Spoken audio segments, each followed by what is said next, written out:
The Thinking Atheist presents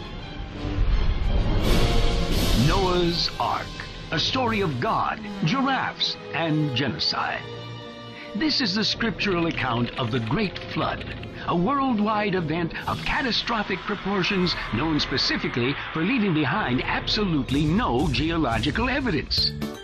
This story is also known by its overseas title, Drowning Your Children When They Don't Behave, now available in fine bookstores everywhere.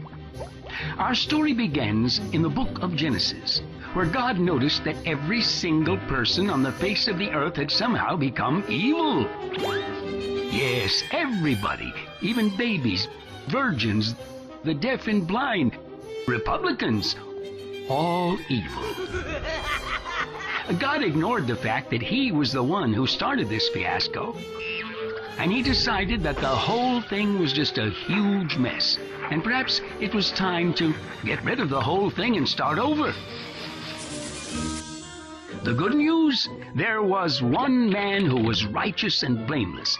So Noah and his family were told to build the world's largest life raft, known from that day forward as the Ark. God has a thing for arks. In fact, another biblical account involving mass death and destruction involved the Ark of the Covenant. But we haven't time for that gruesome little story, so let's push on.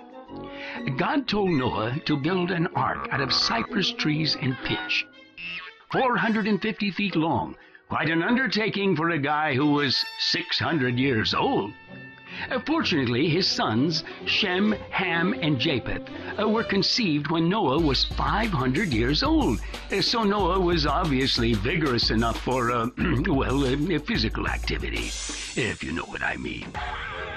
Then God commanded Noah to gather up 2 of every living thing and place them inside the ark.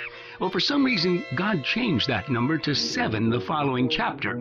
However, if you've actually read the Bible, you know that God's not much for consistency, so we'll stick with 2 and act like we weren't listening. So, Noah went about personally gathering up tens of thousands of animal species. Of course, it's unclear how a 600-year-old man in the Middle East, traveling on foot, was able to walk thousands of miles to secure and transport animals from other continents safely across oceans, rainforests, deserts, and Arctic permafrost to his floating zoo. Siberian wolves, penguins, baboons, crocodiles, anacondas, South American tree frogs, beavers, polar bears, reindeer, etc. And even if these non-desert dwelling creatures survived, how would they all fit inside the ark? Well, some experts estimate the number of animal species to have been in the millions. But even if you believe the biblical argument of a few thousand kinds of animals, wow, that's one bloated boat.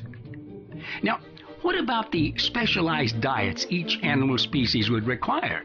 Bamboo shoots for the giant pandas, fresh meat for the carnivores, plant life for the herbivores.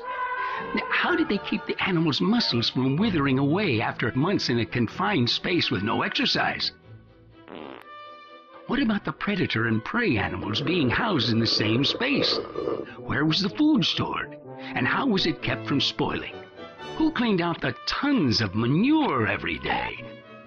How was the waste disposed of in a stadium-sized boat with only one window? Ah, but you make a fatal mistake. You've just been caught in the act of using logic. Well, it's perfectly understandable, but please, don't let it happen again. Then, God made it rain for 40 days and 40 nights, which means the floodwaters were fresh waters, which would have mixed with the salt waters, creating a mixture deadly to all marine life. So in that case, since there probably weren't any sharks, tuna, and pufferfish inside the ark, God apparently gave the fish the ability to hold their breath for half a year.